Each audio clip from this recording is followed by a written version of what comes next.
The small survey ship Prospector drifted through the purple clouds of the uncharted nebula. Its engines hummed softly as it moved deeper into the colorful gas clouds that most ships avoided. Commander Marcus Reed stood on the bridge, his eyes fixed on the main screen. "Anything yet, Tom?" Reed asked, rubbing his tired eyes. Thomas Reeves shook his head as he checked the sensor readings. "Nothing valuable, Commander. Just more gas and dust." He tapped his screen with frustration. "We've been searching for 3 weeks now. Maybe High Command was wrong about resources in this sector." Reed nodded but said nothing.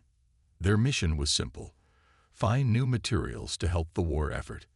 Humanity needed metals, fuel, and anything else they could use against the Vex Imperium.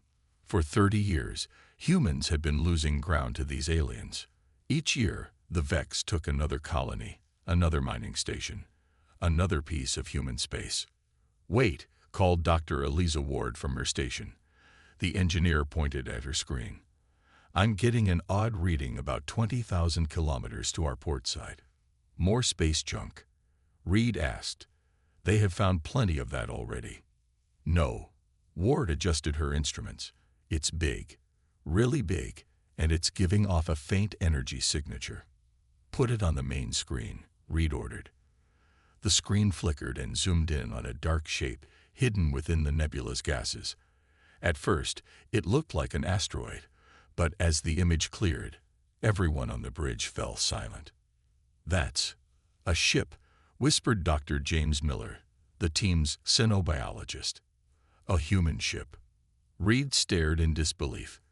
The vessel was massive, at least a kilometer long. Its dark hull was shaped like an arrow, with what looked like weapon ports along its sides. Though parts of it showed damage, the ship was largely intact. "Run an identification scan," Reed ordered. Reeves worked quickly, his fingers flying over his console. "Sir, this can't be right. According to the database, this ship matches the profile of the UES Thunderchild." "That's impossible," Ward said. "The Thunderchild was destroyed at the Battle of Proxima Centauri over 200 years ago." "It's a legend." Reed had heard the stories. The Thunderchild was the pride of the first expansion fleet, humanity's most powerful warship, lost during humanity's first major space war. Some claimed it had weapons that could destroy whole fleets and armor that nothing could penetrate. "Legend or not, that ship is there," Reed said. "And if even half the stories are true, what we found could change everything." He turned to his crew. "Prepare a boarding team. We're going to take a closer look." 2 hours later, Reed floated through the empty, dark halls of the massive ship with Ward, Reeves, and Miller. Their flashlights cut through the darkness, revealing corridors that seemed to go on forever. "Main power has been offline for centuries," Ward said, checking her scanner. "But there's still a minimal energy signature coming from somewhere deep inside." "Look at the size of these hallways," Miller said in awe. "They built ships differently back then." Reeves ran his hand along a wall. "The metal feels strange. Almost warm." Reed's communicator beeped. "Commander," came the voice of Lieutenant Davis from the Prospector. "We're picking up 3 ships entering the nebula. Configuration matches Vex scout vessels." Reed cursed. "Have they spotted us?" "Unknown, sir, but they're heading in your direction." "Understood. Stand by for emergency extraction." Reed turned to his team. "We need to move quickly. Let's find the bridge." They pushed deeper into the ship, following schematics that Reeves had pulled from the historical database. As they moved, Reed couldn't shake the feeling that they were being watched. After navigating through massive empty chambers and pitch-black corridors, they reached a sealed door with faded lettering. "Command Bridge." "This is it," Ward said, examining the door's control panel. "It's locked, but I might be able to." A distant boom echoed through the ship, making them all freeze. "What was that?" Miller whispered. Reed's communicator crackled. "Commander, the Vex ships have opened fire on the Prospector. We're taking heavy damage. We can't." The transmission cut off. Davis? Reed called, but there was no answer. "They found us," Reeves said grimly. "The prospector is gone. We're stranded." Another explosion, closer this time, rocked the ship. "They're boarding," Reed realized. "We need to find somewhere to hide." Ward worked frantically on the door panel. Almost got it. There.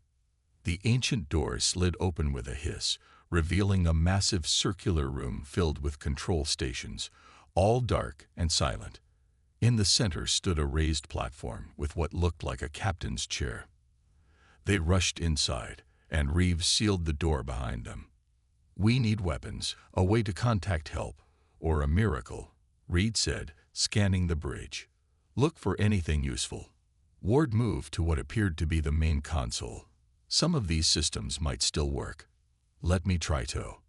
She touched the console, and suddenly, faint blue lights began to glow across the bridge.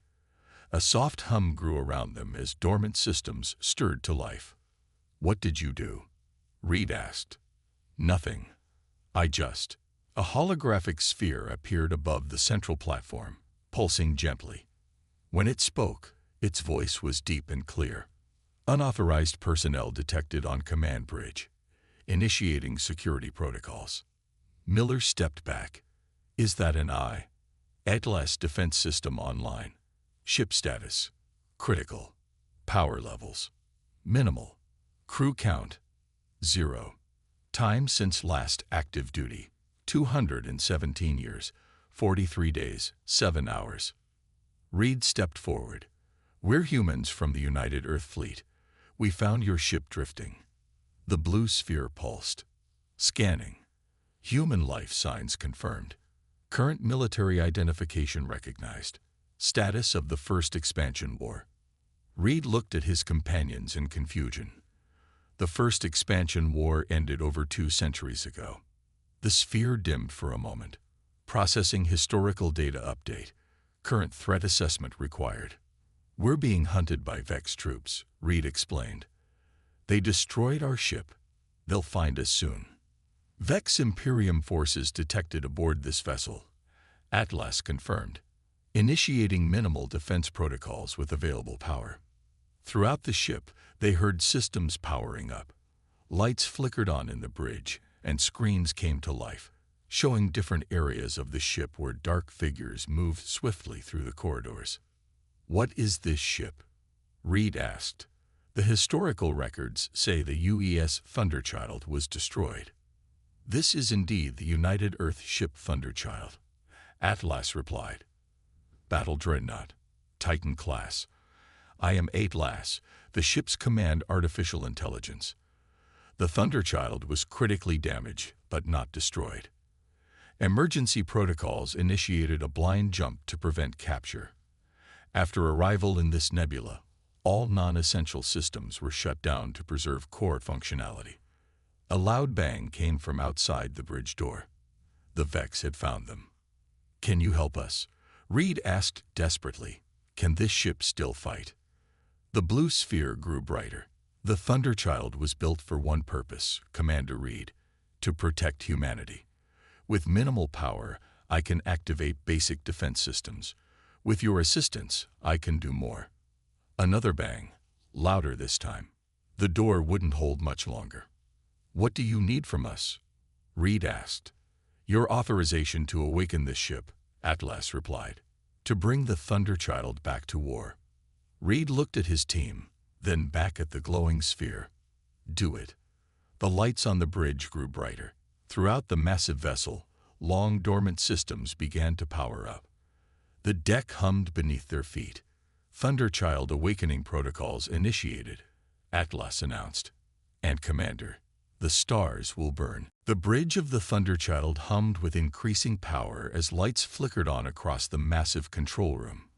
Reed and his team watched in awe as ancient screens came to life, showing the status of the enormous ship. "Warning," Atlas announced, its blue sphere pulsing with each word. "Vex forces have breached Deck 7. Internal defense systems activating." On one of the screens, they watched as hidden panels in the ship's corridors slid open. Small turrets emerged and fired precise energy bursts at the alien intruders. The Vex soldiers scattered, clearly surprised by the sudden defense. "Those weapons still work after 2 centuries?" Reeves asked in disbelief. "The Thunderchild was designed to endure," Atlas replied. "However, current power levels are at 12% of capacity. Full combat capabilities cannot be restored without repairs." Another explosion shook the ship. Ward grabbed a console to steady herself. "They're using heavy weapons," she warned. "Even a ship this size can't take that kind of punishment forever."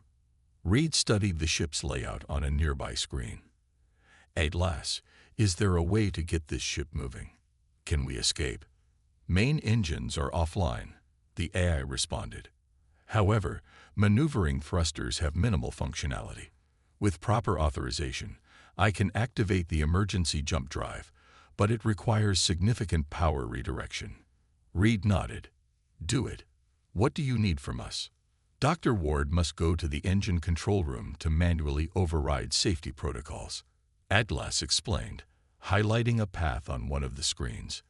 "Mr. Reeves will need to access the Weapon Control Center to divert power from secondary weapon systems. Commander Reed and Dr. Miller should remain here to coordinate." "Split up?" Miller asked nervously. "With those things hunting us?" "I will provide guidance and protection where possible," Atlas assured them. "This is our only option for survival." Reed looked at his team. "We don't have a choice. Ward, Reeves, be careful." Dr. Ward moved cautiously through the massive ship, following Atlas's directions through her communicator. The corridors were better lit now, but still full of shadows. "Take the next left," Atlas instructed. "The engine control room is 200 meters ahead."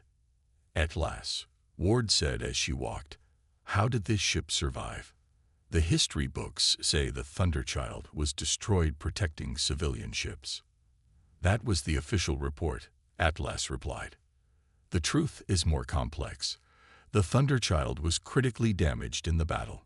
Captain Amelia Drake, knowing the ship would be captured, activated the experimental jump drive with no destination set. Her final order was, 'Anywhere but here.' She sacrificed herself," Ward realized. "The entire crew did. The jump drive was untested. They knew the chances of survival were minimal. But they also knew the ship's technology could not fall into enemy hands." Ward reached a massive door marked Engine Control. It slid open as she approached. "So the ship jumped here, to this nebula," she said, entering the room. "And has been drifting ever since." "Correct. With critical damage and minimal power, I placed all systems in dormancy to preserve core functionality. I have waited 217 years for human contact." The engine control room was enormous, filled with complex machinery that hummed with building energy. Ward approached the main console. "What now?" she asked. "You must override the safety protocols," Atlas explained. "The console will require DNA verification to confirm human authorization." Ward placed her hand on the scanner. A beam of light passed over it. "Human DNA confirmed," Atlas announced. "Safety protocols disengage. Engine power building." Meanwhile, Reeves made his way to the Weapon Control Center.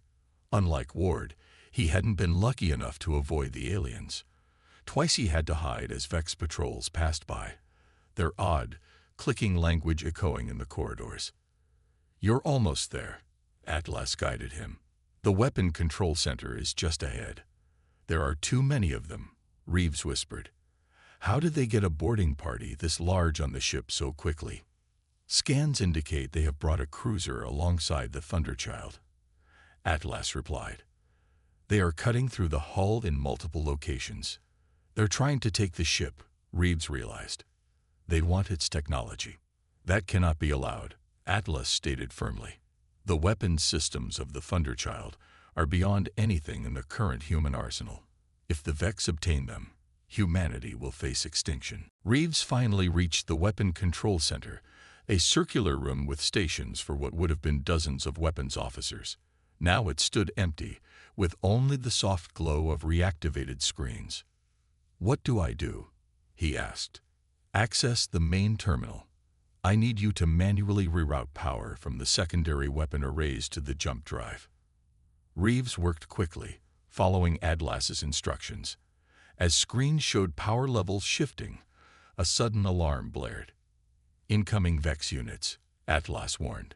"3 soldiers approaching your position." Reeves looked around desperately for a weapon, but found nothing. "I can't fight 3 of them." "You won't have to," Atlas replied. The door to the weapon control center sealed shut. "I have locked down this section. Focus on your task." Reeves heard banging on the door as he worked. "They'll break through eventually. Then we must be gone before that happens." On the bridge, Reed and Miller monitored the ship's status as power levels gradually increased. "Ward and Reeves have successfully completed their tasks," Atlas reported. "Jump drive power at 60%, sufficient for a short-range jump." "How far can we go?" Reed asked. "Approximately 5 light years, enough to reach the edge of this nebula." Miller pointed at one of the screens. "Commander, look at this."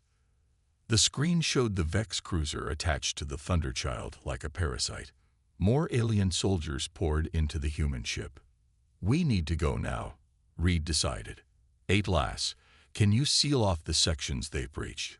Cut them off from the rest of the ship." "Affirmative." Bulkhead doors closing. Throughout the ship, massive doors slammed shut, trapping many of the Vex invaders. Those caught between sections found themselves facing the ship's internal defenses. "Jump drive at 72% and rising," Atlas announced. Calculating jump coordinates. The ship shuddered as the Vex cruiser fired its weapons at the Thunderchild's hull. "Can this ship take that kind of punishment?" Miller asked nervously. "The Thunderchild has survived worse," Atlas replied. "However, our shields remain offline. Initiating jump in 30 seconds. Reed watched as the countdown appeared on the main screen. "What about Ward and Reeves?" "They're still out there." "Internal transport system activated," Atlas said. In moments, the doors to the bridge slid open, and Ward and Reeves rushed in, looking relieved but exhausted. "That was close," Ward said, catching her breath. "The ship, it moved us here somehow." "Emergency transport tubes," Atlas explained, "for quick movement of officers during battle." The ship rocked violently as another blast hit the hull. "Hull breach on Deck 12, Atlas reported. "Jump drive at 94%. 10 seconds to jump." Reed looked at his team. 4 humans on a ship designed for thousands, about to take a 2-century-old vessel on its first jump in over 200 years. "Everyone hold on to something," he ordered. The bridge filled with a blue glow as the jump drive engaged. Outside, space itself seemed to bend around the massive warship. "Jump drive engaged," Atlas announced. The Thunderchild rises again. In a flash of brilliant light, the ancient battleship disappeared, leaving behind a very surprised Vex cruiser and its boarding parties, now trapped in sealed sections of a ship that was no longer there. The first step in the resurrection of humanity's greatest weapon had begun. A blinding flash lit up the bridge as the Thunderchild tore through space. The ancient jump drive hummed loudly, sending vibrations throughout the massive ship. Reed and his team clung to whatever they could grab as the vessel shuddered around them. "Jump stabilizing," Atlas announced, its blue sphere pulsing steadily. "Exiting hyperspace in 3, 2, 1. The flashing light faded, and the violent shaking stopped. On the main screen, stars appeared where before there had been only the purple gases of the nebula. "Jump complete," Atlas reported. "Current location, Sector 47B, approximately 4.7 light-years from previous position." Ward checked the nearest console. Power levels down to 23%. That jump took a lot out of the old girl. The jump drive was not meant to be used with such low power reserves, Atlas explained. Damage assessment underway. Reeves studied a star chart that had appeared on one of the screens. We're at the edge of chartered space. The nearest human outpost should be about 12 light-years from here. Can we make another jump? Reed asked. Not immediately, Atlas replied. The drive requires 6 hours to recharge under current power conditions. Miller pointed at a blinking alert on another screen. What's that? Long-range sensors have detected multiple ships approaching our position, Atlas said. Configuration matches Vex patrol vessels. Estimated arrival, 20 minutes. Reed frowned. How did they find us so quickly? The jump created a detectable energy signature, Atlas explained. And the Thunderchild is a large target. So we can't run, Reed said grimly. Can we fight? Primary weapon systems remain offline, Atlas reported. However, defensive capabilities can be brought online with the available power. What kind of defensive capabilities? Reeves asked. The Aegis Shield, Atlas replied. The Thunderchild's most advanced defense system. It was experimental technology, even at the time of this ship's construction. Ward looked up from her console. I studied old war records. The Aegis Shield was theoretical, a defensive system that could absorb enemy fire and convert it to usable energy. It is more than theoretical, Dr. Ward, Atlas said. It was successfully installed on this vessel, though never used in full combat conditions before the Battle of Proxima Centauri. Reed straightened his back. Can we use it now? Yes, but it will require manual activation from the shield control room, Atlas said. The automated systems were damaged in the ship's final battle. Where is this control room? Reed asked. Deck 17, Section C, Atlas replied, highlighting a location on the ship's schematic. Dr. Ward should go. Her engineering expertise will be needed. Reed nodded. Ward, you go activate the shield. Miller, see if you can access any data on Vex tactical patterns from the ship's archives. Reeves, keep working on restoring more systems. I'll stay here and coordinate with Atlas. As the team split up again, Reed turned to the eye's glowing blue sphere. Be honest with me, Atlas. What are our chances? The Thunderchild was the most powerful warship ever built by humanity, Commander, Atlas replied. Even at reduced capacity, we have advantages the Vex cannot anticipate. Dr. Ward hurried through the corridors of Deck 17, following Atlas's directions through her communicator. Unlike the clean, well-lit command areas, this part of the ship showed clear battle damage from centuries ago. Walls were scorched, and occasionally she had to climb over debris. The shield control room is just ahead, Atlas guided her. Vex vessels will arrive in 12 minutes. Ward reached a sealed door marked with a symbol she didn't recognize. This is it. Yes. Place your hand on the scanner for authorization. When Ward touched the panel, the door hissed open, revealing a circular room with a raised platform in the center. The platform held what looked like a control pillar with handprints marked on either side. What is this? She asked, approaching the pillar. The Aegis Shield's direct interface, Atlas explained. It was designed to link directly with a human operator in emergency situations. Link directly? Ward asked nervously. It will form a temporary neural connection, allowing you to shape the shield's energy through your thoughts. The process is not harmful, but it may be disorienting. Ward took a deep breath. Will it work? After all this time? The system has been in stasis, not shut down, Atlas replied. It should function as designed. With no other choice, Ward stepped onto the platform and placed her hands on the marked spots. Immediately, blue light flowed up her arms like liquid. She gasped as strange sensations flooded her mind. What's happening? She whispered. Neural link established, Atlas reported. The Aegis Shield is now online and under your control, Dr. Ward. On the bridge, Reed watched as the main screen showed 5 Vex warships approaching. They were sleek, predatory-looking vessels, each armed with weapons that could tear apart normal human ships.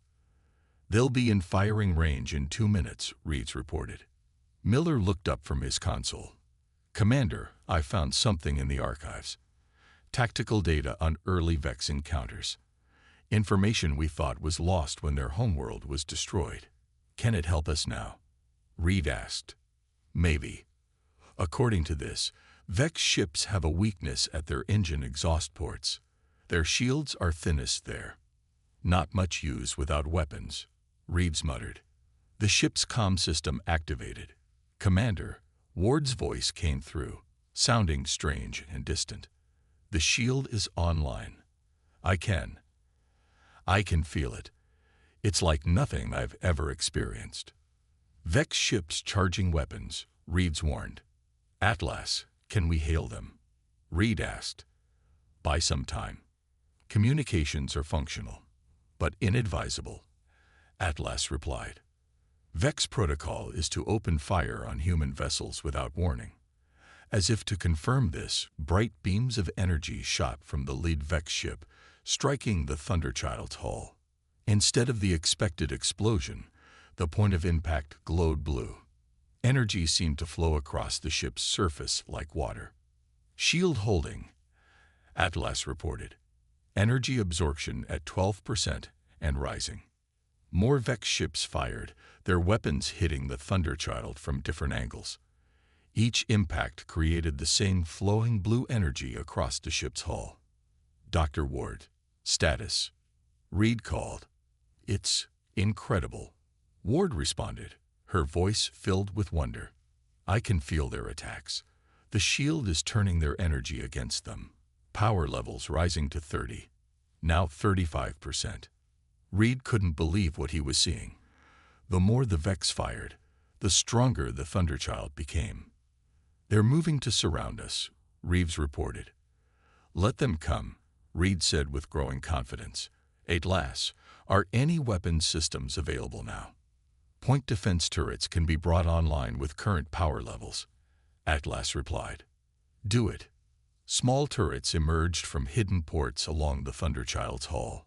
They fired precise energy pulses at the closest Vex ship, targeting the area Miller had identified. The alien vessel shuddered as the blasts pierced its weakened shields. "Direct hit," Reeves exclaimed. The damaged Vex ship tried to pull away, but more turrets tracked it, firing continuously at its vulnerable point. Suddenly, the alien vessel exploded in a ball of blue fire. The remaining Vex ships stopped firing and began to retreat. "They're running," Miller said in disbelief. "The Thunderchild was a legend for a reason," Atlas stated. "And now, the Vex have rediscovered why." Ward returned to the bridge, looking exhausted but exhilarated. "The shield is stable. Power levels at 42% and holding." Reed looked at his small crew with pride. "Good work, everyone. But this is just the beginning. The Vex will be back, and in greater numbers. Then we better be ready," Reeves said. Reed nodded. "Atlas, plot a course for the nearest human outpost. It's time to bring the Thunderchild home." The Thunderchild moved slowly through space, its massive engines running at only half power. 3 days had passed since their encounter with the Vex patrol ships. With each passing hour, the ancient battleship recovered more of its strength as systems came back online and power levels increased.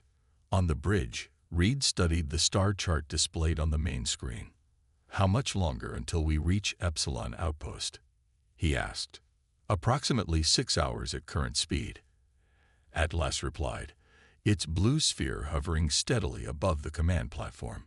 "The outpost's defense grid will detect us when we are 2 hours out. And they won't be happy to see us," Reeves added from his station. "An unidentified ship this size will put them on high alert." Reed nodded. Epsilon Outpost was humanity's furthest military installation, a defensive platform guarding the approach to the inner colonies. Any unknown vessel approaching it would be treated as a threat. "We'll need to contact them before we get too close," Reed said. "Atlas, can you broadcast on current military frequencies?" "Yes, Commander." Communication systems are now at 76% functionality. Miller entered the bridge, carrying a small device. Over the past days, the xenobiologist had been exploring the vast ship, discovering its secrets. "Commander, I think you should see this." He placed the device on a console, and a holographic display appeared above it. "I found this in the science lab on Deck 9. It's a complete tactical database of Vex fleet movements from the first expansion era." Reed's eyes widened. This data was lost when the Proxima Centauri archives were destroyed. "Not lost," Miller said excitedly. "Just hidden here on the Thunderchild. And there's more. Look at this comparison." The hologram shifted to show two ship designs side by side, one clearly Vex, the other human. "The propulsion systems are nearly identical," Ward said, joining them at the console. "How is that possible?" "The Vex didn't develop their technology on their own," Miller explained. "They reverse-engineered it from captured human ships, including systems similar to the Thunderchild's." Reed stared at the display. "So all this time, we've been fighting against our own technology." "More advanced versions of it," Miller nodded. "But now we have the original designs. We can find their weaknesses because they're built on our own work." "This information could change everything," Reed said. "Atlas, how much of your weapon systems are now operational?" "Primary weapon arrays at 54% capacity," the AI reported. "Secondary defense systems at 68%. The Aegis shield is fully functional thanks to Dr. Ward's calibrations." Reed turned to his small crew. "We're bringing back more than just a legendary ship. We're bringing back the knowledge humanity needs to win this war." 2 hours from Epsilon Outpost, the Thunderchild was spotted by long-range sensors. Immediately, alarms sounded throughout the human facility. Admiral Laura Bennett stood in the outpost's command center, watching as technicians tracked the approaching vessel. "What do you mean you can't identify it?" she demanded of her sensor officer. "Something that size should be in our database. It's not matching any known configuration." "Admiral," the officer replied nervously. It's huge, at least a kilometer long." "Vex?" Bennett asked. "No, ma'am. The design appears human, but older somehow." A communications officer called out. "Admiral, we're receiving a transmission from the vessel." "Put it through," Bennett ordered. The main screen flickered to life, showing Reed's face. "Epsilon Outpost. This is Commander Marcus Reed of the United Earth Fleet. Authorization code Sierra Tango 217. Bennett stepped forward. "Commander Reed, your survey ship was reported missing 3 weeks ago."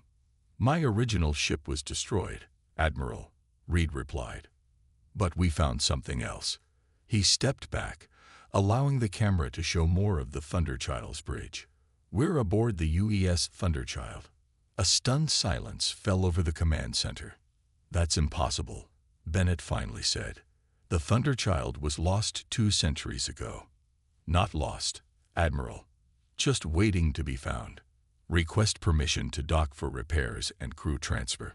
Bennett hesitated, then nodded to her officers. "Prepare a security team and clear docking bay 1. If this is some kind of trick." The Thunderchild dwarfed the outpost as it approached. Workers and soldiers gathered at viewports to watch the legendary ship's arrival. Many took pictures with their personal devices, and soon news of the vessel's return spread across human communications networks. When Reed and his team stepped off the ship, they were met by Admiral Bennett and 24 armed guards. "I apologize for the welcome," Bennett said, eyeing them cautiously. "But you understand our concern." "I do," Reed replied. "If you'd like to come aboard and see for yourself, Admiral, I think you'll find it answers most of your questions." Bennett followed Reed into the Thunderchild, her security team close behind. As they walked through the massive corridors, the Admiral's expression shifted from suspicion to awe. "This is really it," she whispered. "The Thunderchild. My grandfather used to tell me stories." When they reached the bridge, Atlas greeted them, its blue sphere materializing above the command platform. "Welcome aboard, Admiral Bennett. I am Atlas, the ship's artificial intelligence."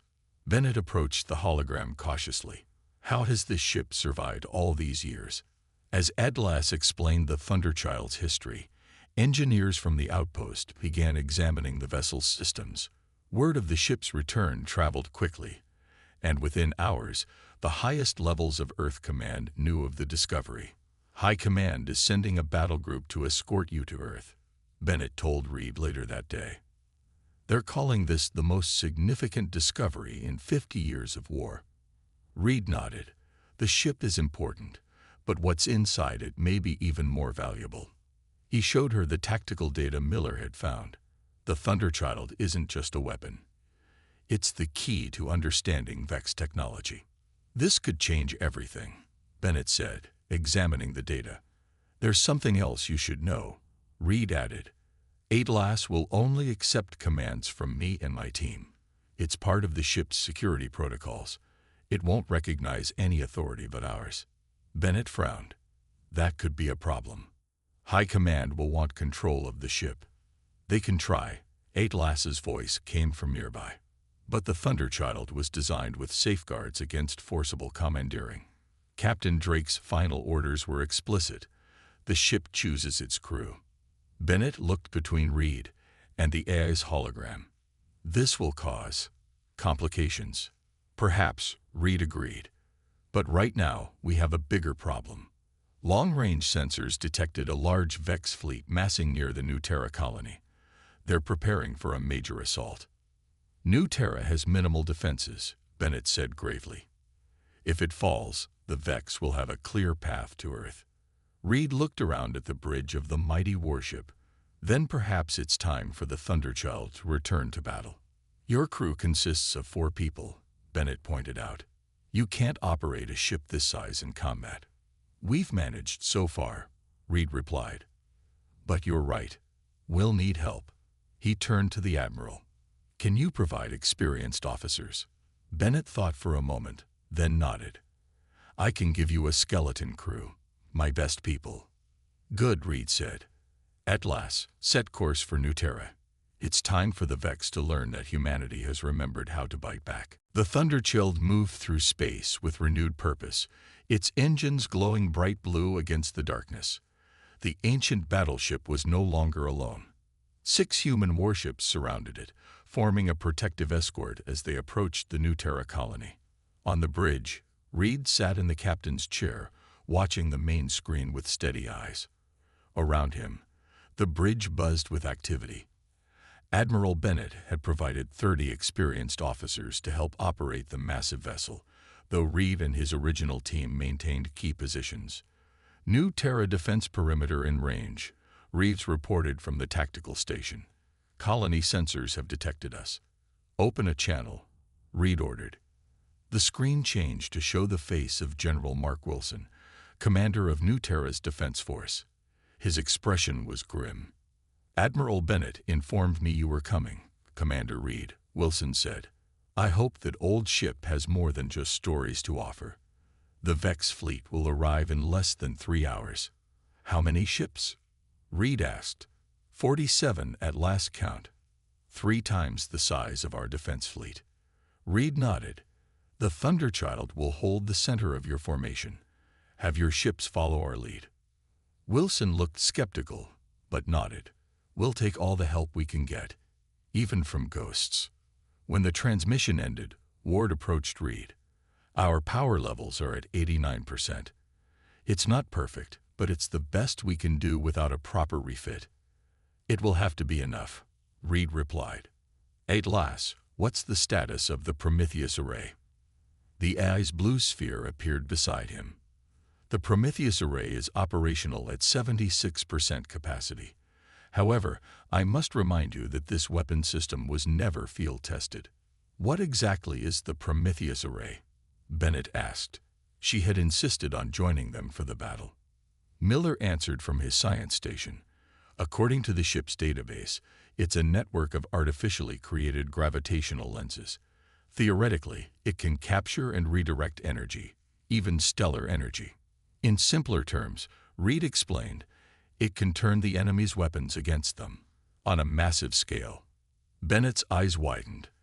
And this technology has existed for 2 centuries. It was too dangerous, Atlas said. After the Battle of Proxima Centauri, all research into such weapons was abandoned. The Thunderchild contains the only working prototype. Reed stood and addressed the bridge crew. I won't lie to you. We're outnumbered and facing an enemy that has defeated humanity at every turn for 30 years. But this ship was built to change the course of wars. Today, we'll see if it still can. 3 hours later, the Vex fleet arrived. The alien armada emerged from hyperspace like a swarm of metal predators.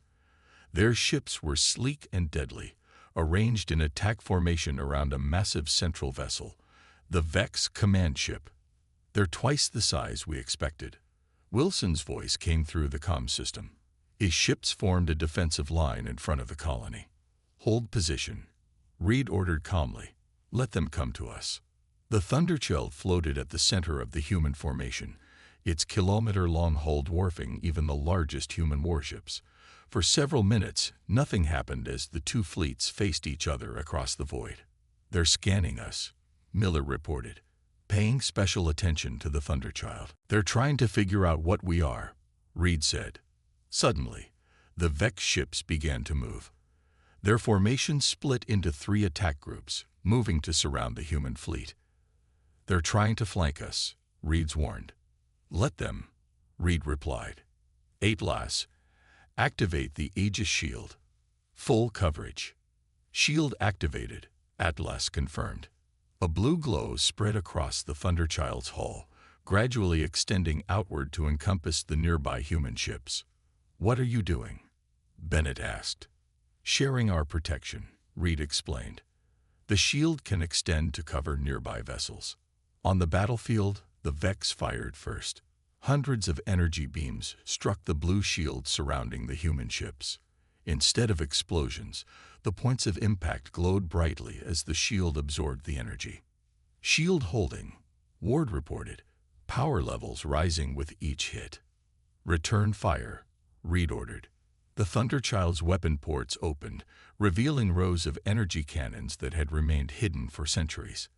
They fired in perfect synchronization, each blast striking with precision at the weak points Miller had identified in the Vex ship's designs. 3 Vex vessels exploded immediately. Their shields, designed to stop modern human weapons, proved useless against the ancient technology they were based on. The Vex responded by intensifying their attack, focusing all fire on the Thunderchild. The shield glowed brighter with each impact. They recognized the ship, Miller realized. They know what it is. Power levels at 112% and rising, Ward reported with amazement. The shield is converting their energy faster than we can use it. The battle continued as the human fleet, protected by the Thunderchild's shield, began to advance. More Vex ships fell to the ancient battleship's weapons. Then the massive Vex command ship moved forward. Its front section opened to reveal what looked like a miniature sun, a weapon capable of destroying planets. They're charging their Nova cannon, Reed warned. That thing could vaporize the colony. At last, Reed said calmly, activate the Prometheus array. Activating now, the eye replied. Target locked. From ports along the Thunderchild's hull, small satellite-like devices emerge, arranging themselves in a complex pattern between the human fleet and the Vex command ship. What's happening? Bennett asked. Watch, Reed said simply. The Vex Nova cannon fired, releasing a beam of pure stellar energy that streaked toward New Terra. When it reached the Prometheus array, something extraordinary happened. The beam seemed to bend, caught by the gravitational lenses. It hung suspended for a moment, a stream of fire frozen in space, redirecting energy. Atlas announced. The captured beam suddenly reversed direction, splitting into dozens of smaller beams that struck the Vex fleet from multiple angles. Ship after ship exploded as their own weapons' energy tore through them. The command ship took the brunt of the redirected energy. Its shields failed instantly, and its hull began to break apart. In a cascade of explosions, the massive vessel split in two, then dissolved into a field of debris. Silence fell across the battlefield as both sides processed what had just happened. "All Vex ships are retreating," Reeves reported, his voice filled with disbelief. On the main screen, they watched as the surviving alien vessels jumped away, fleeing from the power they couldn't comprehend. Reed turned to his crew. "Send word to Earth Command. Tell them humanity just won its first major victory in 30 years. And it won't be the last." Bennett stared at him. "What happens now?" Reed looked around at the bridge of the legendary warship that had changed the course of the war in a single battle. "Now, Admiral, we take the fight to them. The Thunderchild has returned, and the stars will burn until humanity is safe again." As the human fleet regrouped around the ancient battleship, news of the victory spread across human space. For the first time in 3 decades, people looked to the stars not with fear, but with hope. The forgotten battleship had awakened, and the Vex would learn to fear its name. Admiral Kethavar stood before the massive viewing screen in his command ship. The stars looked the same as always, cold and distant, but today felt different. Today, everything would change for the Zephyrian hegemony. The communication officer turned toward him. Her blue skin was pale with worry. "Admiral, we have received another message from the ancient beacon network." Kethavar's 4 arms crossed behind his back. The ancients were gone for thousands of years. Only their warning systems remained, scattered across the galaxy like old ghosts. Most species listened to these warnings. The Zephyrians had always been different. "Play the message," he said. The room filled with static. Then came the voice, cold and mechanical. It spoke in the ancient language that all space-traveling races learned. "Warning. The Sol system is forbidden. The species known as humans must not be contacted. They are dangerous beyond measure. This is not a suggestion. This is a final warning. Stay away." The bridge crew looked nervous. Some whispered among themselves. Kethavar felt anger rise in his chest. The Zephyrian hegemony had conquered 12 star systems. They had defeated species with technology far beyond what these humans could possibly have. Dr. Yelan, his science advisor, stepped forward. She was old, even for a Zephyrian. Her skin had turned almost silver with age. "Admiral, perhaps we should listen this time. The ancients left these warnings for a reason." Kethavar turned to face her. His yellow eyes burned with ambition. "The ancients are dead, Doctor. They have been dead for millennia. We are alive. We are strong. We take what we need. But, Admiral, we know nothing about these humans. The warning specifically mentions them by name. In all our exploration, we have never seen the ancients name a specific species before." The Admiral walked to his command chair. It was made from the bones of creatures from the first world they had conquered. He sat down and looked at his fleet through the viewing screen. 200 ships floated in formation around his flagship. Each ship carried enough firepower to destroy a moon. "Dr. Yelan, let me tell you what I know about humans," Kethavar said. "Our scouts have watched them for months. They are weak creatures. They have no natural armor, no claws, no venom. They cannot even breathe in most atmospheres without machines." He stood up and activated the holographic display in the center of the bridge. Images of humans appeared, walking around their cities and ships. They looked fragile compared to the Zephyrians. "Look at them," the Admiral continued. "They are smaller than us, weaker than us. Their technology is primitive. They still use chemical rockets for some of their ships. They fight among themselves constantly. They are divided into hundreds of small nations on their home world." Dr. Yelan studied the images carefully. "Admiral, sometimes the most dangerous predators do not look dangerous. On my home world, there was a small insect that could kill creatures 1,000 times its size." Kethavar laughed. The sound echoed through the bridge. "Doctor, we are not insects. We are the Zephyrian hegemony. We have plasma cannons that can melt asteroids. We have shields that can stop nuclear weapons. Our soldiers wear armor that makes them nearly invincible." He pointed at the human images again. "These creatures wear cloth and thin metal for protection. Their weapons shoot small pieces of metal. They are so weak that they die if they do not eat for a few days." The communication officer raised her hand. "Admiral, there is more to the ancient message. Play it. The mechanical voice spoke again. The humans have been tested by their world in ways you cannot understand. They have survived extinction events that would destroy any other species. They do not surrender. They do not give up.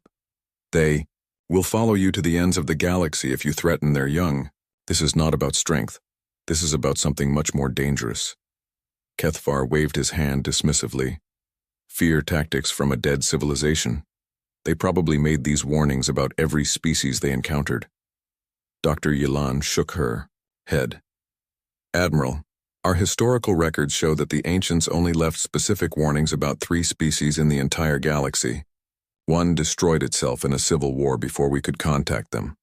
Another lives in a region of space so dangerous that no one can reach them. The humans are the third. The Admiral considered this for a moment. Then he smiled, showing his sharp teeth. Doctor, this makes the humans more valuable, not less. If the ancients feared them, they must have something worth taking. Resources, technology, weapons. Or they are dangerous in a way we do not understand. Kethvar turned to address his entire bridge crew. Officers, we have spent 2 years traveling to this region of space. We have invested enormous resources in this expedition. The High Command expects results. He activated the ship's communication system to address the entire fleet. Warriors, of the hegemony, we stand at the edge of human space. Behind us lie our conquered worlds. Before us lies another victory. Yes, the ancients left warnings. But the ancients are dust. We are here. We are strong. We will take what is ours by right of conquest. Cheers echoed from the other ships. The Zephyrian warriors were eager for battle. They had been traveling for months with nothing to fight. Dr. Yilan approached the Admiral's chair one last time. Kethvar, I have served under you for many years. I have never questioned your decisions. But this feels different. The humans have had thousands of years to prepare for contact with other species. What if they are ready for us? The Admiral looked at her with something like affection. She had been his advisor since he was a young officer. Doctor, if they were truly dangerous, they would have conquered other worlds by now. Instead, they stay in their small system, fighting among themselves. They are exactly what they appear to be, a primitive species ready for conquest. He pressed a button on his chair. The fleet began to move toward the Sol system. Besides, we have studied their communications. They spend most of their time arguing about trivial matters. They cannot even agree on how to organize their own planet. How could they possibly stand against a united fleet? As the Zephyrian ships entered human space, Admiral Kethvar felt confident in his decision. The warnings had been ignored before, and the hegemony had always emerged victorious. Today would be no different. Dr. Yilan returned to her station, but her hands shook as she worked. She had learned to trust the Admiral's instincts over the years, but something about this mission felt wrong. The ancient warnings had never been specific before. They had never mentioned a species by name. She pulled up the long-range sensors and began scanning the human system. At first, everything looked normal. A few space stations, some mining operations, ships moving between planets. Then she noticed something strange. The human ships were not running from the Zephyrian fleet. They were moving toward it. Admiral, she called out. The humans are not retreating. They appear to be organizing some kind of response. Kethvar laughed again. Let them come, Doctor. We will show them what real warriors look like. The Zephyrian fleet continued its advance, confident in their superior numbers and technology. None of them knew that human observers had been watching their approach for weeks. None of them understood that every move they made was being recorded and analyzed. As they traveled deeper into the Sol system, Admiral Kethvar thought about the victory celebration he would have when this was over. He would be remembered as the conqueror of Earth. His name would be spoken with respect for generations. He had no idea that he was about to become a cautionary tale instead. The Luna Base Communication Center was quiet except for the soft humming of computers. Admiral Sarah Chen sat in her command chair, watching the Zephyrian fleet approach on the main screen. She had been expecting them for 3 weeks. Admiral, "Incoming transmission from the alien fleet," reported Lieutenant Williams. His voice was steady, but Chen could see the tension in his shoulders. "Put it through, Lieutenant." The screen flickered, and Admiral Kethvar's image appeared. Chen had studied Zephyrian physiology in preparation for this moment. The alien was tall, with blue skin and 4 arms. His yellow eyes showed the confidence of someone who had never lost a battle. "I am Admiral Kethvar of the Zephyrian hegemony," the alien said in accented but clear English. "I speak to the leaders of the human species. You will surrender your worlds and submit to hegemony rule. You have 1 hour to respond." Chen stood up slowly. She was shorter than most of her officers, with gray hair and lines around her eyes. She had spent 30 years in the Earth Defense Force fighting in 3 different wars. She looked directly into the camera. "I am Admiral Sarah Chen of the Earth Defense Force. Thank you for the introduction, Admiral Kethvar. However, we must respectfully decline your offer." Kethvar's forearms gestured impatiently. "Human, you do not understand. This is not a negotiation. We have 200 warships. You cannot resist us." Chen smiled slightly. "Admiral, I believe there has been a misunderstanding. We are not planning to resist you. We are planning to destroy you." The Zephyrian admiral laughed, the sound harsh through the speakers. "Destroy us? With what? We have monitored your communications. Your largest ships carry weapons that would barely scratch our shields." "Admiral, before we continue this conversation, I need to show you something." Chen nodded to Lieutenant Williams. "Please display the asteroid designated Target Alpha 7. The screen split. Half showed Kethvar's face, and half showed a large asteroid floating in space. It was roughly the size of a mountain, spinning slowly against the backdrop of stars. "This asteroid is located approximately 50,000 kilometers from your current position," Chen explained. "We would like to demonstrate something for you." Kethvar's expression changed to one of amusement. "Are you going to throw rocks at us, human? Our shields can deflect much larger objects than that." Chen pressed a button on her chair. "Fire." For a moment, nothing seemed to happen. Then space lit up with a brilliant flash. When the light faded, the asteroid was gone. Not destroyed or broken apart, but completely vaporized. Where it had been, only empty space remained. The bridge of Chen's command ship was silent. Even her own crew had not expected such complete destruction. On the split screen, she could see Kethvar's face had gone pale blue. "That was one of our smaller defensive platforms," Chen said calmly. "We have been watching your fleet since you entered our outer sensor range 2 weeks ago. Did you really think we would not notice 200 ships entering our system?" Kethvar's voice had lost some of its confidence. "Impossible. Our sensors detected no weapons platforms in this region. Admiral, humans have been fighting wars for thousands of years. We learned long ago that the best weapons are the ones your enemy cannot see." Chen walked closer to the camera. "That asteroid you just watched disappear was actually a camouflage defense station. We built it 3 years ago when our long-range scouts first detected your empire expanding in this direction. On the Zephyrian flagship, Dr. Yilan was frantically working at her sensor station. Admiral, I am detecting massive energy readings throughout the system. Structures that I originally classified as asteroids and space debris are showing artificial signatures." Chen could hear the conversation through the open communication channel. "Your science officer is correct, Admiral. What you see is empty. Space is actually a carefully prepared battlefield. We have had decades to prepare for this moment." Kethvar regained some of his composure. "One hidden weapon does not make you a threat, human. We still outnumber you greatly." "Do you?" Chen asked. "Computer, show Admiral Kethvar our current fleet positions." The space around the Zephyrian fleet suddenly lit up with identification markers. Dozens of human ships appeared on sensors, emerging from behind asteroids, planets, and even from within the solar corona itself. They had been hiding throughout the entire system. "As you can see, Admiral, you are currently surrounded," Chen said. "Our ships have been in position for days, waiting for your arrival. Every one of your vessels is currently targeted by multiple weapon systems." Dr. Yilan's voice was urgent now. "Admiral, we are detecting targeting lasers from 17 different directions. They have been tracking us since we entered the inner system." Kethvar stared at the tactical display in disbelief. How did you hide so many ships? Our sensors are among the best in the galaxy. Chen returned to her command chair.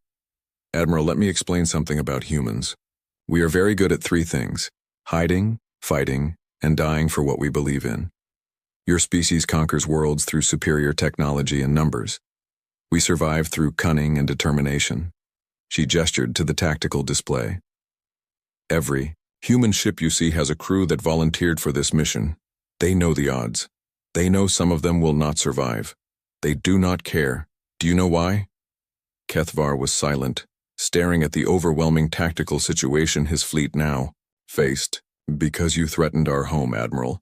You threatened our families, our children, our future. Humans do not negotiate with threats to our young. Lieutenant Williams approached Chen's chair. Admiral, we are receiving surrender requests from 3 Zephyrian vessels. Chen shook her head. Negative, Lieutenant. No surrenders will be accepted from individual ships. This is an all-or-nothing situation. She looked back at Kethvar. Admiral, I am going to give you the same choice you gave us.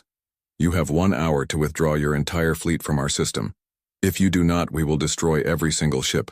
Kethvar's military training took over. You are bluffing, human. You could not have built so many weapons without our intelligence networks detecting them. Chen smiled, but there was no warmth in it. Admiral, your intelligence networks have been compromised for months. Every piece of information you have about human capabilities has been carefully selected by our intelligence services. We wanted you to come here. We wanted you to underestimate us. She stood up again. You see, Admiral, we learned something important from studying your empire. You always attack species that appear weak and isolated. So we appeared weak and isolated. We made sure your scouts saw exactly what we wanted them to see. Dr. Yilan's voice was barely a whisper now. Admiral, the energy readings from the human weapons are unlike anything in our databases. The weapon that destroyed the asteroid had power output comparable to a stellar explosion. Chen nodded. Your science officer is very observant. Humans have been studying stellar physics for a long time, Admiral. We learned how to harness the power of stars decades ago. The question is, are you prepared to face weapons powered by the sun itself? Kethvar looked at his tactical display again. His fleet, which had seemed so powerful an hour ago, now looked hopelessly outmatched. The humans had turned his entire invasion into a trap. What do you want? He asked finally. We want you to leave, Chen said simply. We want you to go back to your empire and tell them what happened here. We want every species in the galaxy to know that Earth is protected. She paused, letting the weight of her words sink in.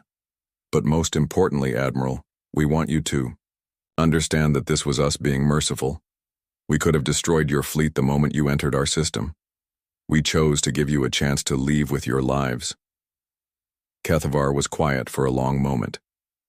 When he spoke again, his voice was different. The arrogance was gone, replaced by something like respect.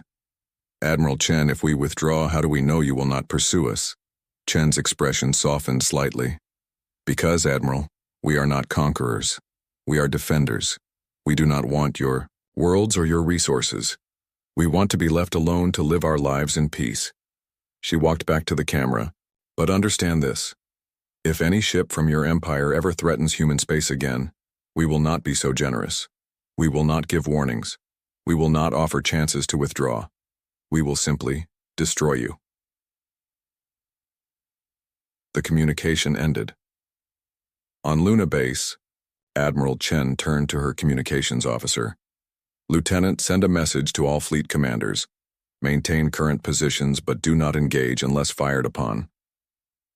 As she watched the Zephyrian fleet beginning to turn away from Earth, Chen allowed herself a small smile. The trap had worked perfectly, but she knew this was only the beginning. Word of what happened here would spread throughout the galaxy. Some species would be warned away. Others would see it as a challenge. Either way, humanity was no longer hidden. For better or worse, they had announced their presence to the galaxy.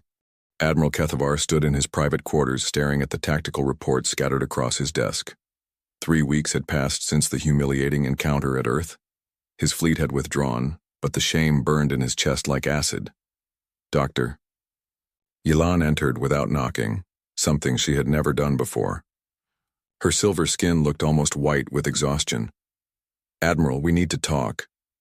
"About what, Doctor?" "About how the humans made fools of us.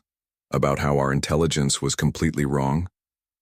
Kethavar's voice was bitter. "About why we need to stay away from human space," she said, sitting down without being invited. "I have been studying everything we recorded during our encounter. Admiral, we barely escaped with our lives." Kethavar turned to face her. "They were bluffing, Doctor. No species could build that many hidden weapons without someone noticing." Dr. Yilan activated her portable display unit. Images of the human tactical formation appeared in the air between them. "Admiral, look at these positioning patterns. Every human ship was placed with mathematical precision. They had calculated exactly where we would enter their system and planned accordingly." She highlighted different sections of the formation. "This is not random placement. This is the result of decades of planning and preparation. They have been expecting us, or someone like us, for a very long time." Kethavar studied the images. Even he could see the obvious tactical superiority of the human positions. So they are good at planning. That does not make them invincible. "Admiral, that weapon that destroyed the asteroid generated more energy than our entire fleet combined. And they called it one of their smaller defensive platforms." Dr. Yilan's voice was steady, but her hands shook slightly. "I ran the calculations 17 times. The power requirements for that weapon are beyond our current technology." The Admiral walked to his viewing port and looked out at his fleet. Many of his ships showed signs of hasty retreat.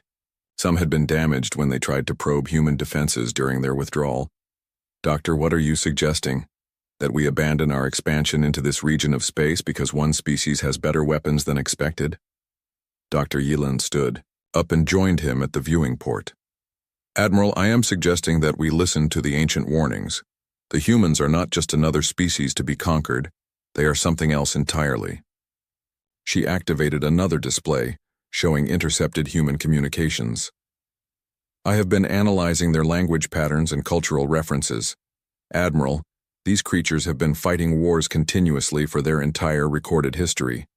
Not just wars between nations, but wars that threatened their complete extinction." Kethavar frowned. "Many species have histories of warfare." "Not like this," Dr. Yilan said. "Most species fight until one side wins or until resources run out. Humans fight until everyone is dead, or the threat is completely eliminated. They have a concept they call total war, where entire populations become military targets." She showed him images intercepted from human historical databases. Cities reduced to rubble. Entire continents burned. Weapons capable of destroying all. Life on a planet. "Admiral, they developed weapons that could destroy their own world, and then they built thousands of them. They pointed these weapons at themselves for decades, ready to commit species suicide rather than allow their enemies to win." Kethavar studied the images with growing unease. "These are just historical records, Doctor. Ancient conflicts." "No. Admiral, these weapons still exist. The humans maintain arsenals capable of destroying their planet dozens of times over. They call it mutually assured destruction.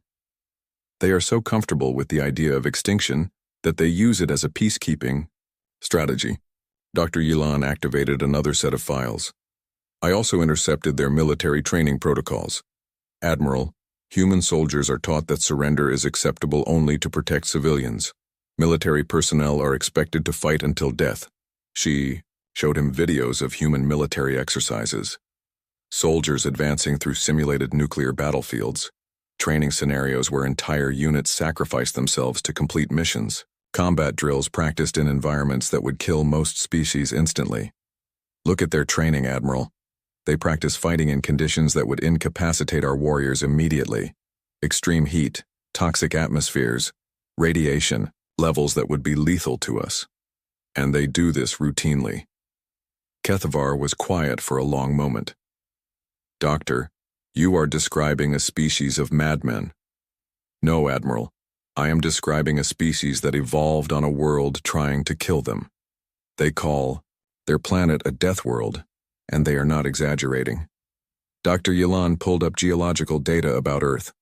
Their planet has experienced multiple extinction events, ice ages that lasted for millennia, volcanic eruptions that blocked out their sun for years, asteroid impacts that destroyed most life on the surface. She highlighted different time periods in Earth's history. Any one of these events would have eliminated most species completely. The humans survived all of them.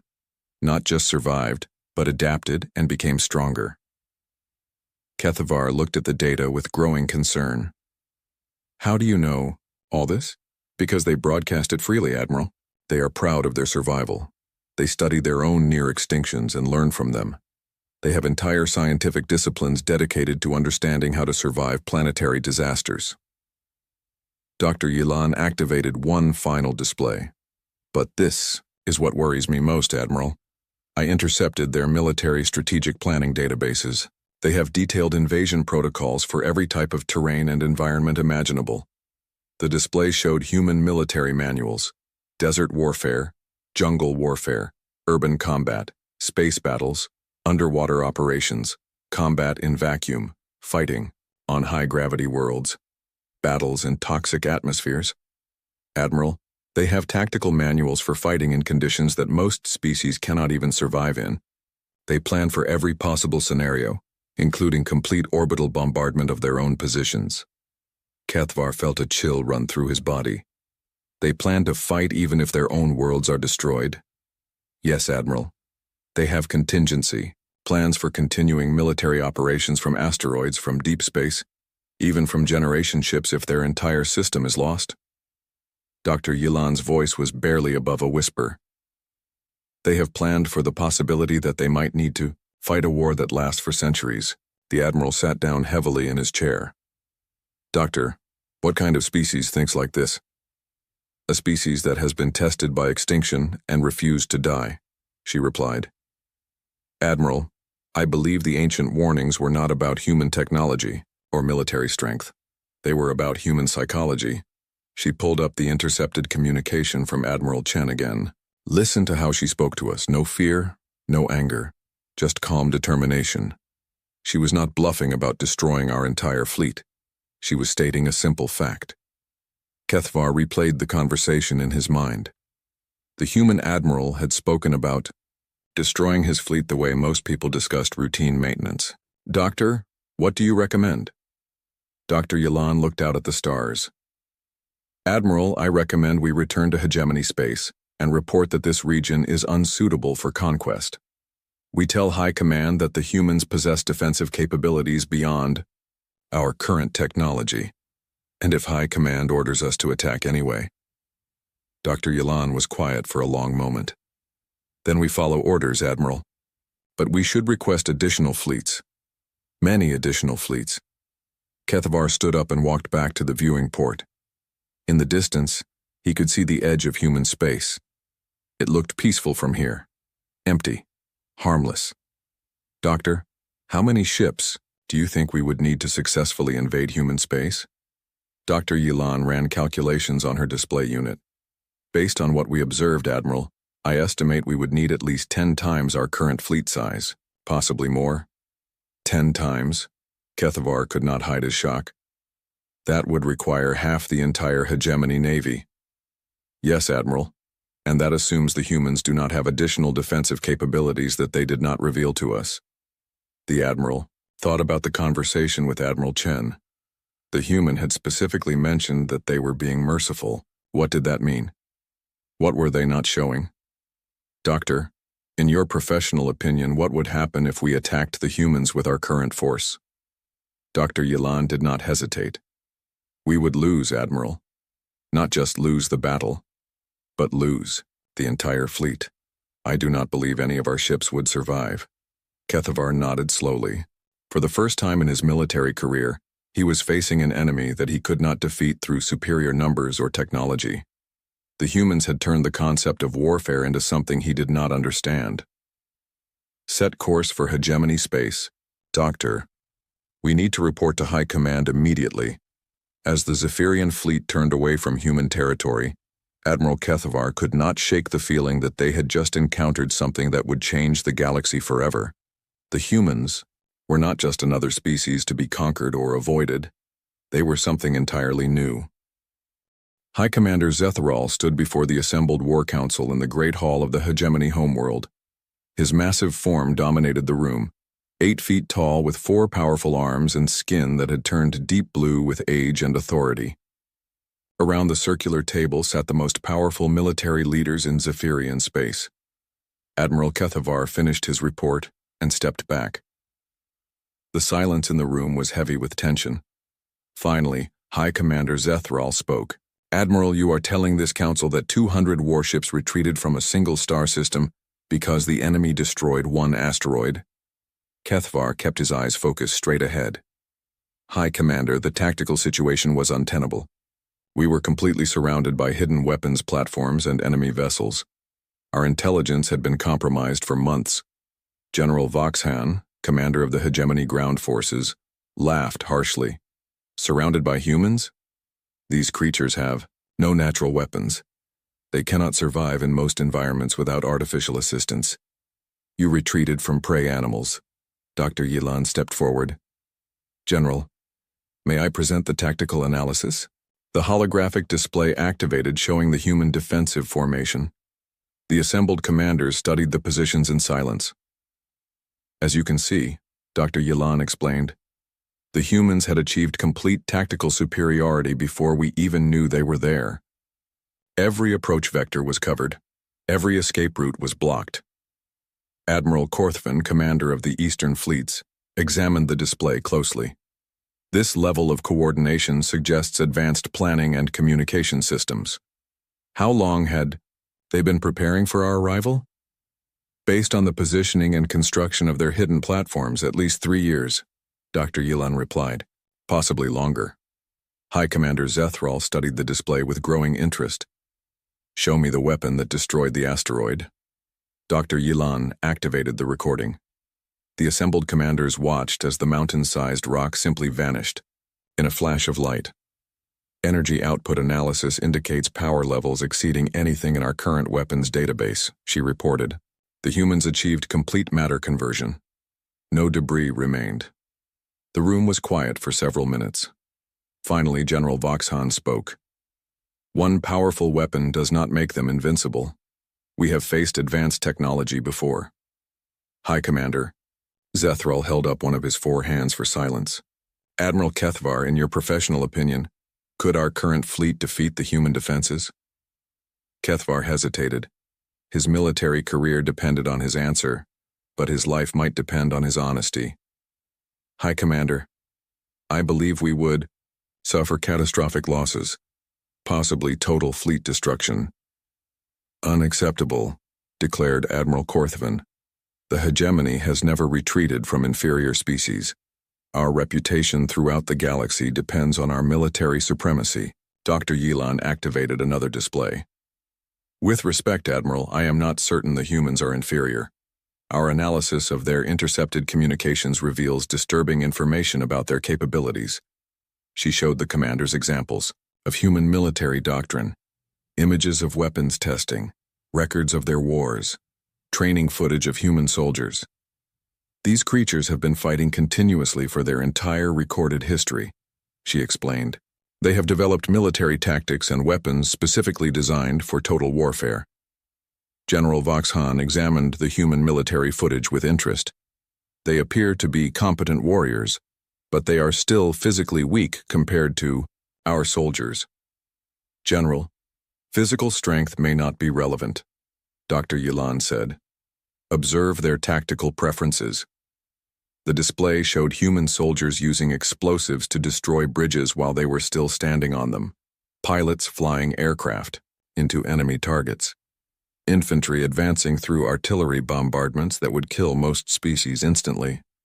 They routinely sacrifice their own lives to achieve tactical objectives, Dr. Yilan continued. "This is not desperation or poor planning. This is standard doctrine." High Commander Zethrall leaned forward in his chair. "You are saying they prefer to die rather than retreat?" "I am saying they do not distinguish between acceptable losses and total losses the way we do," she replied.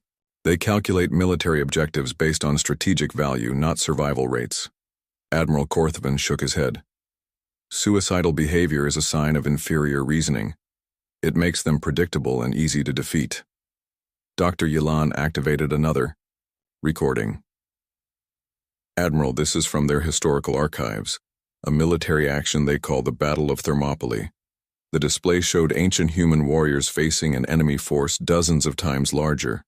Instead of retreating, they fought until every defender was dead. They held their position for 3 days against overwhelming odds, Dr. Yilan explained. None of them survived, but they delayed the enemy advance long enough for their allies to prepare defenses. She showed more examples. Human defenders who destroyed their own cities rather than surrender them. Soldiers who continued fighting even when mortally wounded. Entire populations that chose death over conquest. General, they do not fight to win. They fight to prevent their enemies from winning. There is a significant difference. High Commander Zethral stood up and walked to the large viewing screen that showed the stars beyond their homeworld.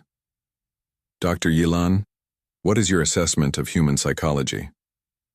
High Commander, I believe the humans are what their planet made them. They evolved on a world that tried to kill them repeatedly. They survived by becoming impossible to completely destroy. She pulled up geological data about Earth again. Their planet has experienced multiple mass extinction events. Each time, the humans adapted and continued. They learned to survive in any condition, fight in any environment, and never give up.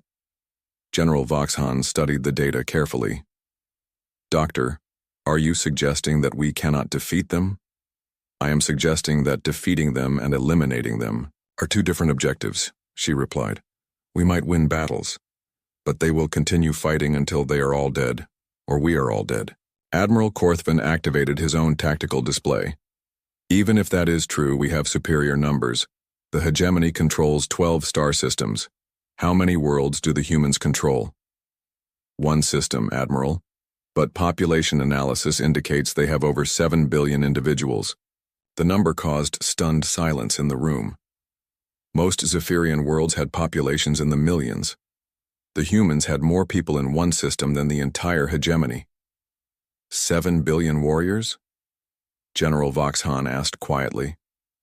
Potentially, yes, Dr. Yilan replied.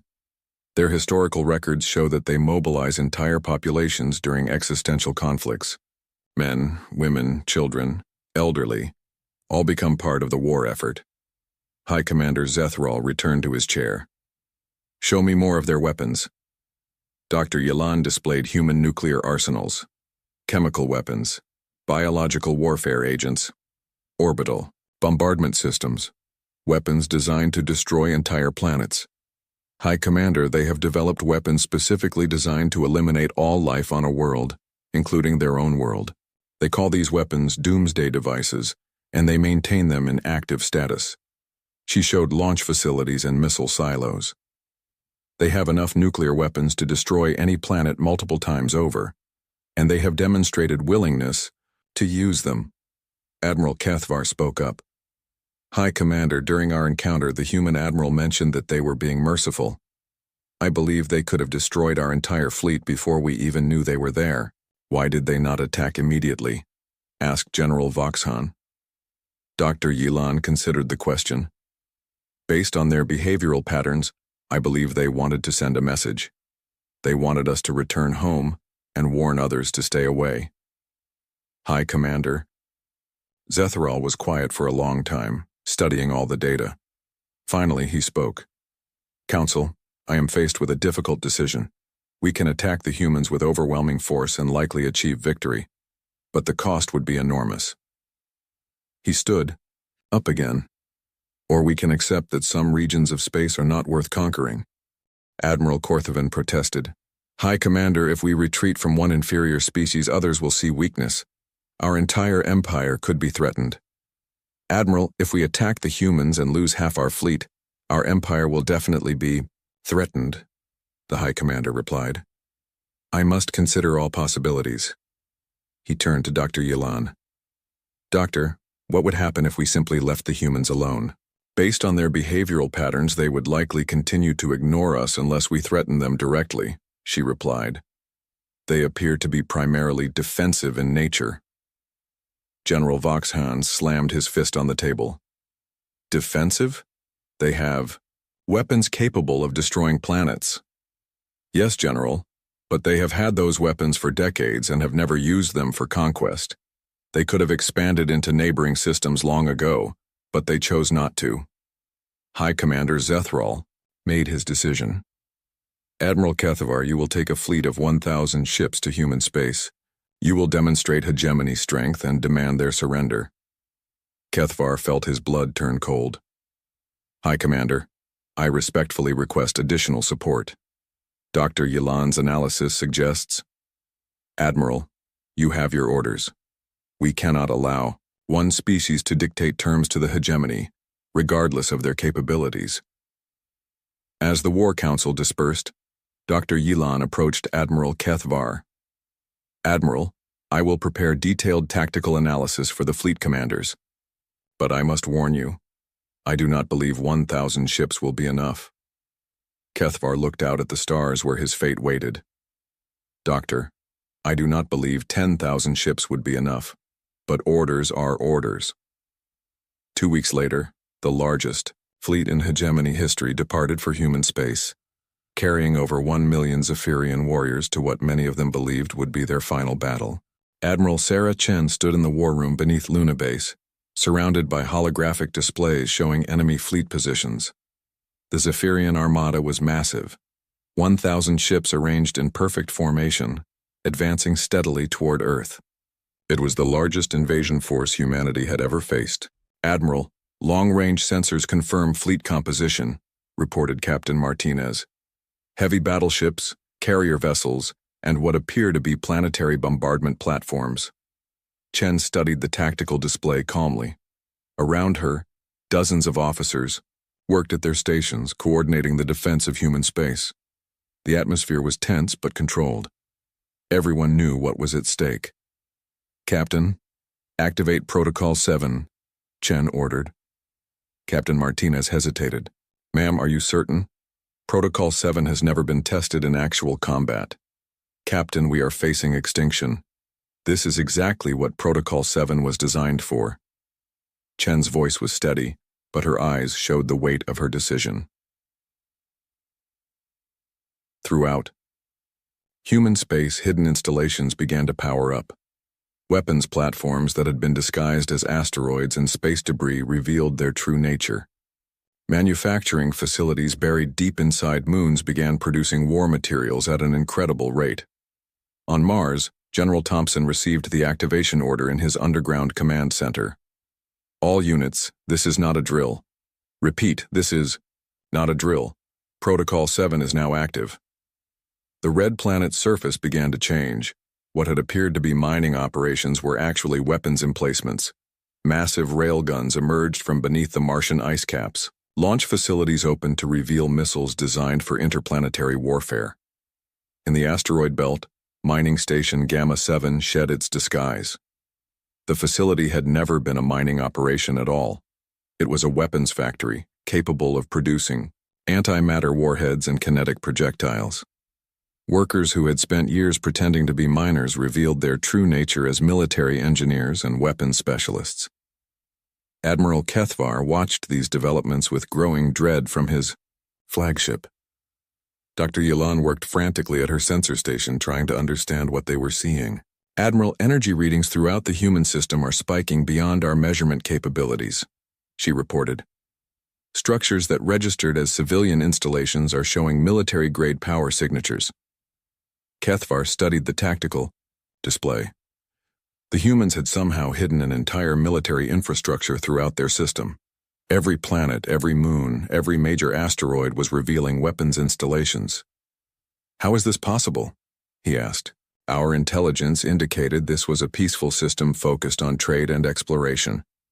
Dr. Yilan pulled up their intelligence files. Admiral, I believe every piece of information we received about human capabilities was deliberately falsified. They have been preparing for this invasion for years. On Earth's surface, President Williams addressed the global population from the Emergency Command Center. Citizens of Earth, We face an invasion by an alien empire that seeks to enslave our world. But we are not the same species that struggled to reach the stars decades ago. We are ready. Around the planet, military installations that had been hidden for generations revealed themselves. Orbital defense platforms rose from the ocean floors. Mountain ranges opened to reveal massive weapon arrays. Cities transformed as their peaceful facades fell away to show defensive positions. The Zephyrian fleet continued its advance, but Admiral Kethvar could see that his tactical advantage was disappearing with each passing hour. The humans were not just defending their system, they were turning it into a fortress. "Admiral, incoming communication from the human admiral," reported his communications officer. Admiral Chen's image appeared on the main screen. Behind her, Kethvar could see a command center filled with activity. Human officers moved with purposeful efficiency, managing what appeared to be thousands of defensive installations. "Admiral Kethvar, welcome back to human space," Chen said. "I see you brought more ships this time. Admiral Chen, you will surrender immediately or face the full might of the hegemony fleet," Kethvar replied, though his voice lacked its previous confidence. Chen smiled, but it was not a pleasant expression. "Admiral, I need to show you something before you continue with your invasion." The display changed to show the space around the Zephyrian fleet. Suddenly, hundreds of new contacts appeared on sensors. Human ships emerged from behind planets, from within asteroid fields, and from hiding places throughout the outer system. "You are currently outnumbered 3-1, Chen explained calmly, "but that is not what I wanted to show you." The display changed again. This time it showed weapons platforms throughout the solar system, all targeting the Zephyrian fleet. The number of targeting lasers was overwhelming. "Admiral, you are currently being targeted by over 10,000 individual weapons systems. Each one is capable of destroying a ship your size. Many of them are capable of destroying your entire fleet." Dr. Yilan's voice was barely a whisper. "Admiral, the power readings. Some of these weapons are generating energy equivalent to stellar output." Chen continued speaking. "Admiral Kethvar, I offered you mercy once before. You chose to return with a larger fleet. This time, there will be no mercy." Kethvar felt his command authority slipping away as fear spread through his fleet. "Admiral, Chen, surely we can negotiate." "No," Chen said simply. "You came here to conquer our world and enslave our people. There are no negotiations with slavers." She paused, letting the weight of her words sink in. "However, I will offer you one final choice. You can surrender your entire fleet unconditionally, or you can be destroyed where you stand." Surrender? Kethvar could barely comprehend the concept. The Zephyrian hegemony had never surrendered to anyone. "Yes, Admiral. Complete and unconditional surrender. Your ships will be disarmed. Your crews will be processed as prisoners of war. Your empire will be contacted and informed that any further aggression toward human space will result in immediate retaliation." Admiral Chen leaned forward slightly. "Or you can fight, Admiral. But understand that if you choose to fight, none of your ships will survive. None of your crews will return home. Your empire will receive only the wreckage of your fleet as a message." Dr. Yilan activated her private communication with Admiral Kethvar. "Admiral, our tactical analysis indicates Admiral Chen is not bluffing. The weapons targeting our fleet could destroy us completely." Kethvar looked at his own tactical display. His 1,000 ships, which had seemed so powerful when they left hegemony space, now looked pitifully small compared to the defensive network the humans had revealed. "Admiral Chen, if we surrender, what guarantee do we have that you will honor the terms?" Chen's expression softened slightly. "Admiral, humans honor agreements made in good faith. Your crews will be treated according to our rules of war. You will be given adequate food, medical care, and living conditions." She gestured to someone off-screen. "In fact, we have prepared facilities for exactly this situation. We have been expecting you for some time." Kethvar realized the humans had planned for his surrender before he had even arrived. They had prepared prisoner of war facilities, negotiated surrender terms, and established protocols for handling captured Zephyrian forces. "Admiral, you have 60 seconds to decide," Chen said. "Surrender or die. Those are your only options. Throughout the Zephyrian fleet, ship commanders waited for their admiral's decision. Many of them had families back home. Some had children, who would never know their fathers if this battle was fought. Dr. Yelan approached Kethvar's command chair. "Admiral, there is no shame in surrendering to a superior force. Our duty is to preserve the lives of our crews." Kethvar thought about High Commander Zethral and the War Council. They had sent him here believing that superior numbers would guarantee victory. They had no idea what the humans were truly capable of. "Admiral Chen," he said finally, "the Zephyrian fleet surrenders." The words felt like poison in his mouth, but he knew they were the only words that would save the lives of his 1,000,000 warriors. "Very good, Admiral," Chen replied. "Please power down your weapons and prepare to receive boarding parties. Your cooperation in this process will be noted and appreciated." As Zephyrian ships began shutting down their weapon systems, Admiral Kethvar realized that everything had changed.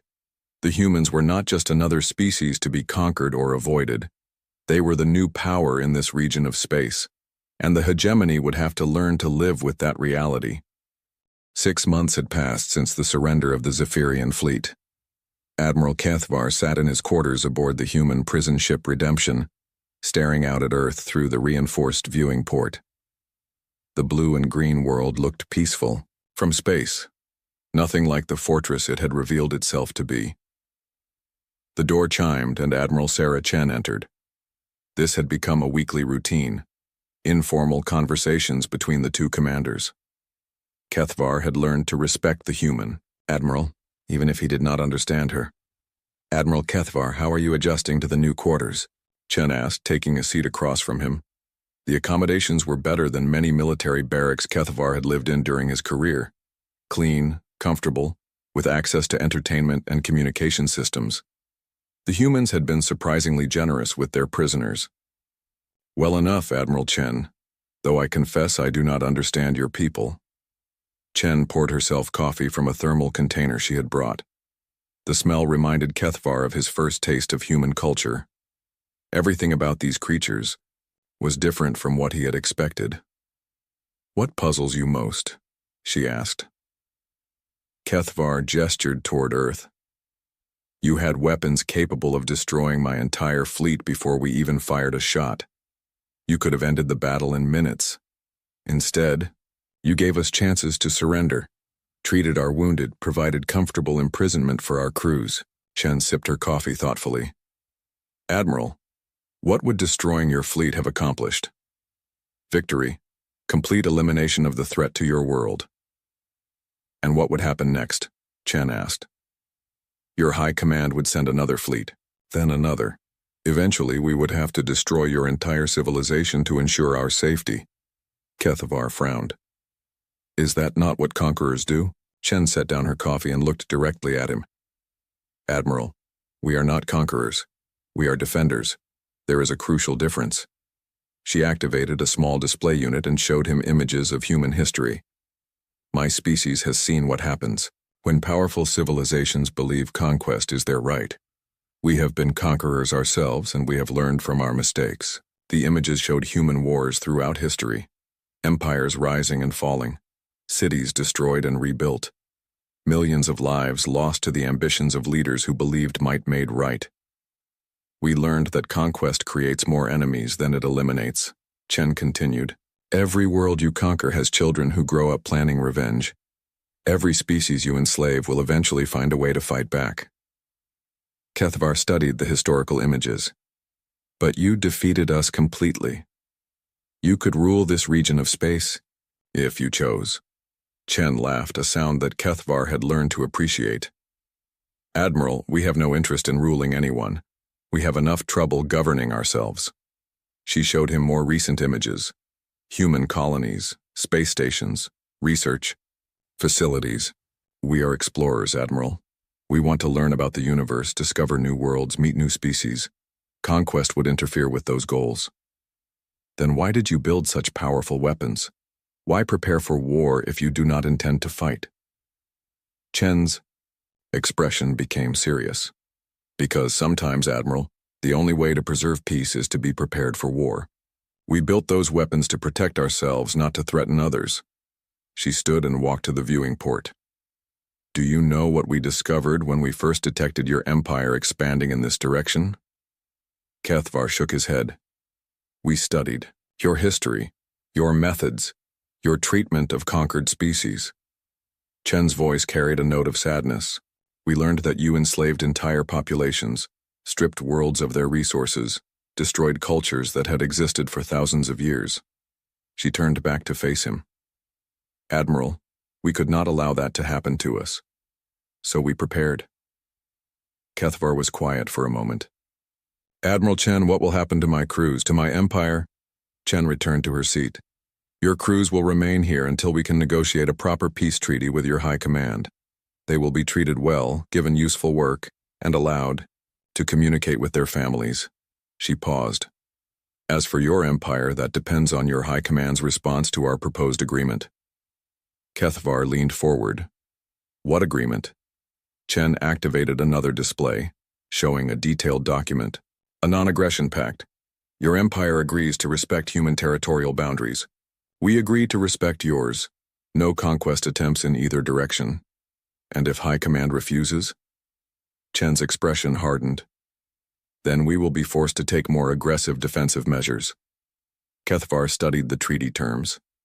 They were surprisingly fair, considering the humans' overwhelming military superiority. You would truly honor this agreement? You would not expand into hegemony space? Admiral, we have no interest in your territory, but we will defend our own with everything we have. Chen stood up. There is something else you should know, Admiral. Your surrender saved more than just your fleet. She activated a new display, showing weapons installations throughout the solar system. The weapons you saw were only a fraction of our total defensive capability. We have weapons that could sterilize entire star systems, Admiral. Weapons that could hunt down and destroy every ship in your empire. Kethvar felt his blood run cold. Why are you telling me this? Because I want you to understand the choice your high command faces, Chen replied. They can accept our treaty and live in peace, or they can continue their aggression and face total annihilation.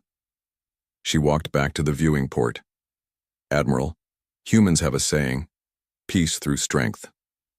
We are strong enough to destroy our enemies completely. That strength allows us to offer mercy instead. Kethvar joined her at the viewing port. Admiral Chen, may I ask you a personal question? Of course. Do you believe your species is superior to mine? Chen considered the question carefully. Admiral, I believe every species has strengths and weaknesses. Your people are excellent engineers and disciplined soldiers. You have built an impressive civilization. She paused. But your culture has a fundamental flaw. You believe that might gives you the right to rule others. That belief will eventually destroy you. And humans do not have this flaw? Chen smiled sadly. Oh, we have it. Admiral, we struggle with it constantly. The difference is that we have learned to recognize it as a flaw rather than celebrate it as a virtue. A communication alert sounded. Chen activated her personal communicator. Admiral, we have received a response from the Zephyrian High Command, reported Captain Martinez. Chen looked at Kethvar. Admiral, would you like to hear your government's response? Kethvar nodded, though he feared what he might learn. High Commander Zethral has agreed to negotiate a peace treaty, Martinez continued. He is requesting a formal diplomatic meeting. Chen smiled. Excellent. Captain, please prepare our diplomatic facilities and inform the High Commander that Admiral Kethvar will be present as a representative of the Zephyrian military. After Chen left, Kethvar remained at the viewing port, staring at Earth.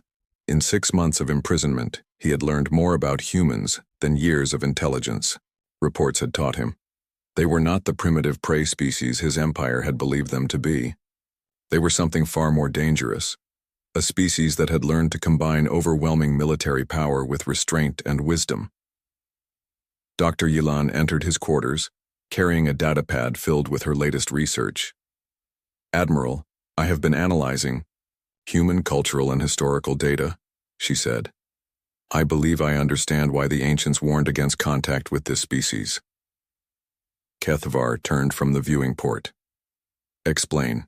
It is not about their weapons or their military strength, she said. It is about their approach to conflict resolution. She activated her display, showing comparative data about various galactic civilizations. Most species follow predictable patterns, Admiral. They expand until they encounter resistance, then either retreat or fight until one side is destroyed. And humans. Humans do something different. They plan for conflicts that may not happen for generations. They prepare for enemies they have not yet met. They develop contingency plans for scenarios that most species would consider impossible. Dr. Yilan highlighted specific examples from human history. They have spent centuries studying warfare, Admiral. Not just how to fight, but when to negotiate, and when to show mercy. You believe this makes them more dangerous than simple aggressors? I believe this makes them impossible to defeat through conventional means, she replied. An aggressive species can be contained or destroyed, but a species that combines overwhelming power with strategic patience, that is something entirely new. Kethvar thought about his conversations with Admiral Chen.